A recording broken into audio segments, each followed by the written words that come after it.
Yo guys, what is up? Max in our first Descendant video, and today we're going over the most recent patch that adds the reactor improvements, weapon buffs, farming changes, and a whole bunch more. Hope you guys enjoy the video. Let's get right into it. So to start us off, we've got the reactor implant changes.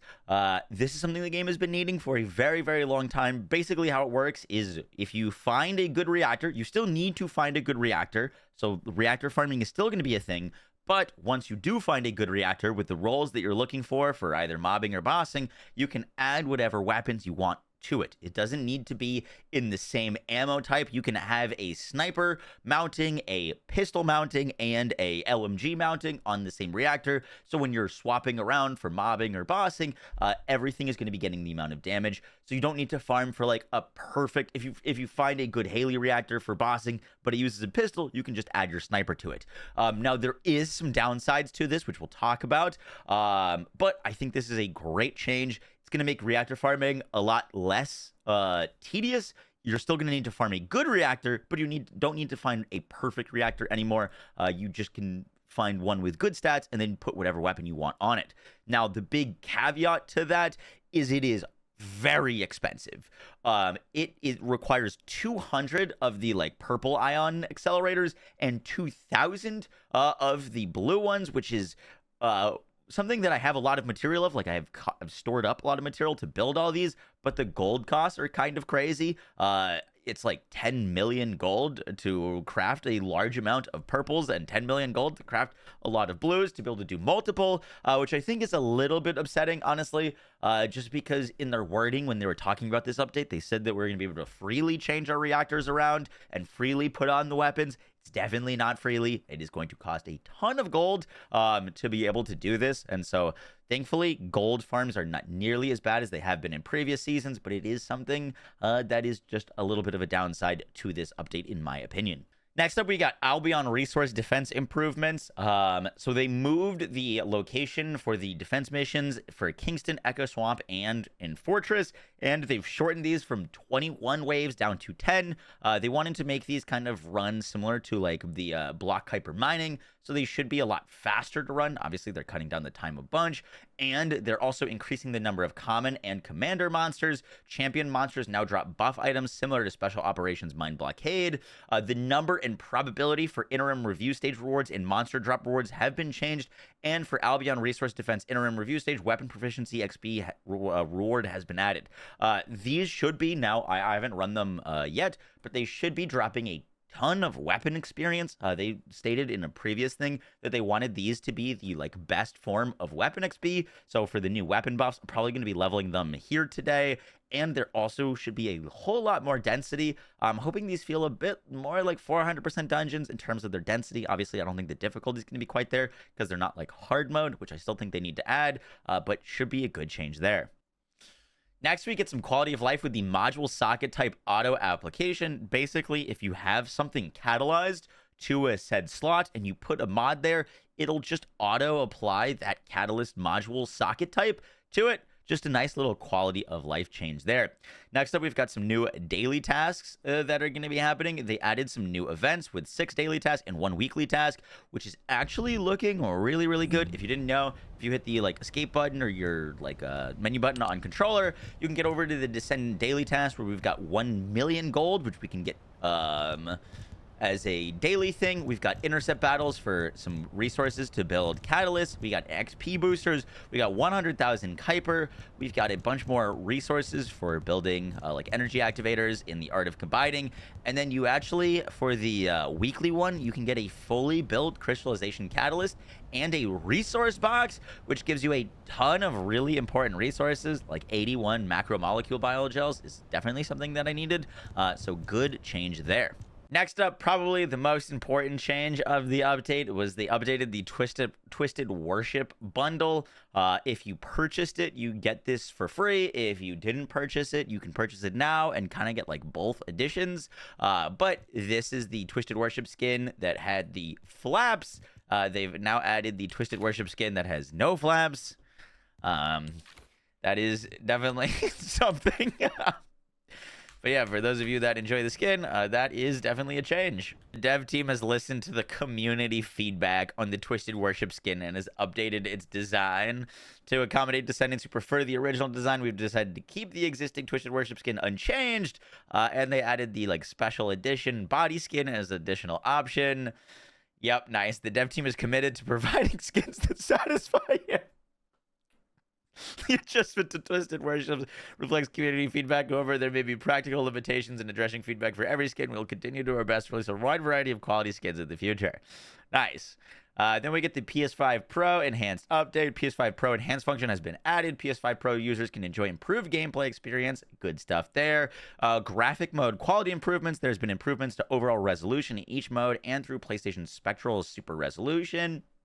They improved ray tracing options provided and AMD frame generation improvements as well.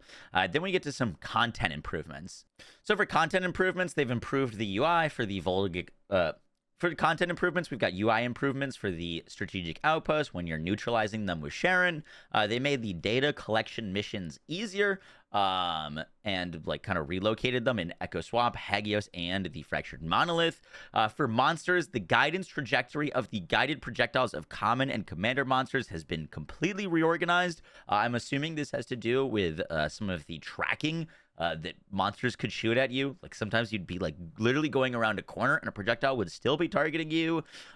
Here is a bunch of like specific monster changes for common and commander, such as like tracking strength has been lowered, tracking strength has been lowered, projectile speed has been lowered. Should be easier to dodge some of these incoming attacks if you were struggling before. Some of their like tracking was pretty BS, honestly. So good change there. Next up, for infiltration operations, no restriction zone has been deleted from the final battle section on normal difficulty so that players will be resurrected in place when killed. At 400% difficulty, Echo Swamps the Chapel is modified so that enhanced monsters appear evenly during the battle. It's actually a good change. It was kind of like it got a little bit more so that there was just bosses at the end, if I'm not mistaken. This is a weird change. Normal difficulty level lowered. The level of normal difficulty content has been lowered overall. The level decline between the Kingston, the Last Emergency Communicator field mission, ranging from a minimum level of 1 to a maximum level of 15. The level of rewards obtained from content will remain the same. So they're basically nerfing normal mode difficulty, which I don't really understand, because I feel like one of the complaints that I would hear is that the game was too easy in normal difficulty. Like, obviously, you have the Colossus fights, which are challenging and would prove difficult, but the actual, like, world content was, like, kind of sleepier. And so, interesting that they're lowering the difficulty of normal missions. I feel like there's been a trend of just lowering the difficulty on like all of the aspects of the game lately, which is I have personally not been a fan of. I feel like they really need to stick with keeping things challenging, because if everything is too easy, then people are not going to feel like they need to invest into their characters. And if they're not needing to invest in their characters, they're going to play the game less, and they're going to be less prepared for like the challenging stuff that comes later. So interesting change there. I'm imagining they're just trying to get more people into hard mode, which is where like I think the game really starts. But that is a change. Main quest reward. Enhanced normal tier modules will be awarded upon completion of the main quest for each field from Kingston to Hagios. Rewards for already completed quests will be not be given retroactively. So it sounds like they're going to give you some enhanced modules as you're playing through to get you more prepped. Then we get some weapon improvements. This is kind of insane.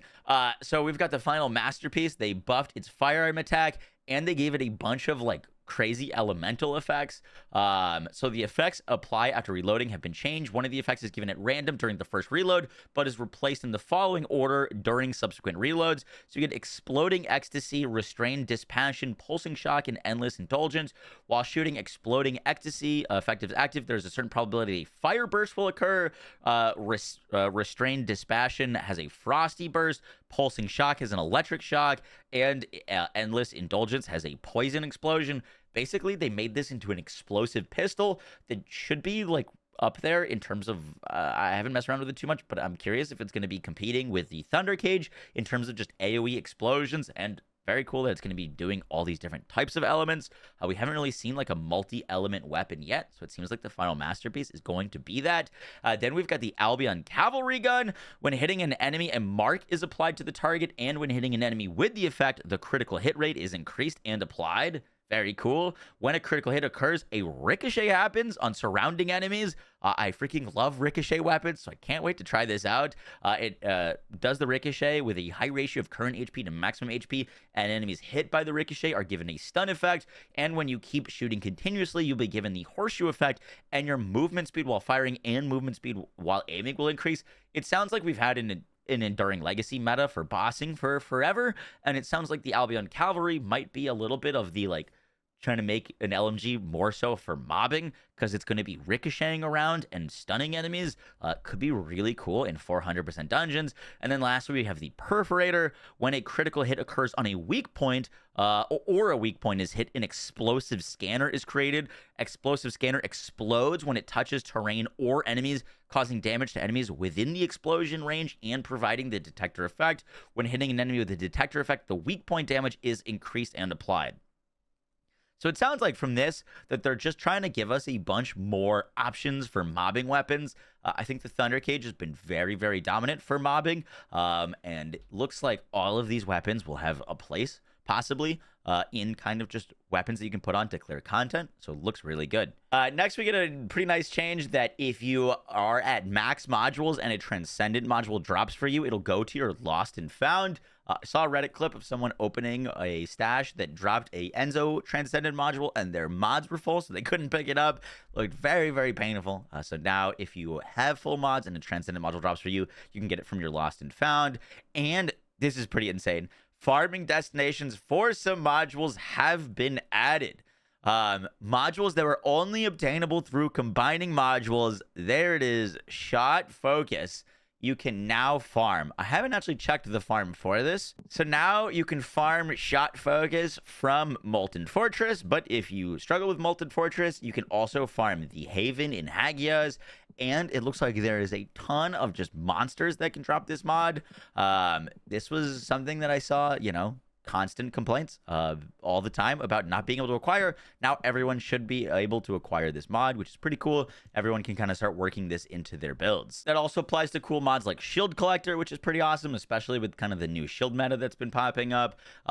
Now you can apply get Enzo's mods from precise encrypted vaults, so you don't need the purple keys to get Enzo mods. You can now use purple and blue keys, which will increase your chances of getting them and also give you more chances to get them, which is really, really nice. So Supply Firearm Enhancer, if you were struggling to get this for Enzo, which is an absolute game changer mod for him, it should be a lot easier to acquire.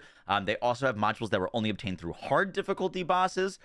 You can now farm these from other places. So like if you had a mod that you wanted that only dropped from a hard boss and you couldn't kill that hard boss, you now have other options to farm those things. And then modules that were only obtainable through hard difficulty infiltrations can now also be acquired in the 400% dungeons. Next, we get a bunch of like general UI/UX improvements. If you want to read through all of these, I'll have a link down in the description that you can check out. We got some other changes, more like tooltips, module, enhancement level adjustment key, change to release method, random stuff there, some bug fixes, mainly like terrain issues and getting stuck in places. And then we have some Descendant changes. They fixed an issue where the animation effect is displayed even when hit by an ally's firearm other than the player's own when using Haley's skill module Cryogenic Cluster Shot. This was a bit of an issue if you shot Cryogenic Cluster Shot at a boss and an ally shot at the boss, it would just cause like wild explosions that weren't actually dealing any damage. It was just a visual thing. So that should be fixed now. They fixed an issue where the shoulder launcher was not exposed when using the Time Bomb skill while wearing some of Esimo's skins. Interesting there. They fixed an issue where defense object could be recovered through Eugen's Hyperactive Healing Ground skill. Fixed an issue where max expendable range notation was missing from the Contagion Ring skill information window for Freyna and Ultimate Freyna. Oh, we'll have to check that out. Fixed an issue where the notation of max expendable range was missing for Plague Body Armor while wearing Toxic Stimulation. Fixed an issue where max expendable range for Toxic Puddle was missing, as well as the notation indicating the amount of change when adjusting the range of Room Zero Trauma. And they fixed an issue where the value in the continuous damage section of Waterways. So mainly for Descendants, just kind of UI changes and some like skin stuff. Nothing balance-wise. For weapon and modules, they added like kind of some UI changes so that it's more clearly now if something is giving you an additive damage increase or a multiplicative damage increase. They also fixed an issue where the shield recovery function of Shield Collector module did not work. Shield Collector was working for me in most instances, but sometimes it wouldn't. So maybe that'll be a little bit more consistent and a better mod to use. And they also kind of made it easier to like sum up in the stats the different modifiers. So these are not going to be displayed separately, although the different like tech, dimension, singular, and fusion. So interesting change there. These are more UI improvements. Not going to read through all of those. In customization, there's an interesting note. They fixed an issue where Jaber's thighs appeared constricted when wearing his gentlemanly skin and the summer vacation skin. They fixed an issue with Freyna's thigh seams. And they also fixed an issue where some borders of Luna's pool party skin bottoms looked empty. I don't know. They fixed an issue where the descriptions of the small devil wings and small angel wings were changed, which are included in the limited skin, Glay, and Bunnies things. I really want to get these wings, but they're just a little bit expensive. But I really do want those cosmetics. And lastly, we have a additional comment from the director. On October 31st, we plan to share the dev team's thoughts and direction regarding key suggestions raised by Descendants since the Season 1 update. A dedicated community Q&A will be posted covering topics such as combat, contents, products, and customization to provide detailed responses. We apologize for not being able to fully engage with you as we focus on updates and hotfixes. Please look forward to the community Q&A on October 31st for more information. So this is happening tomorrow. It doesn't really say if it's happening on like a Twitch stream or in the Discord, but it sounds like they're going to be talking about things that are upcoming for like going forward in the game with combat, content, products, and customization, which I think is great. The game is in a much better spot than it was like a few months ago, but now that we've gotten a lot of the like core issues of the game rounded out, we really got to look forward to like what needs to be added to the game, new features, new content, new challenges, new things to keep the game fresh. And it sounds like that might be something that we're able to discuss in the community Q&A on October 31st. So looking forward to that. Guys, that's going to do it for the video. I hope you enjoyed. I will have updated guides and be messing around with the Masterpiece, Albion, and the Perforator. So look forward to that. And I'll catch y'all in the next one, guys. Take care. Peace.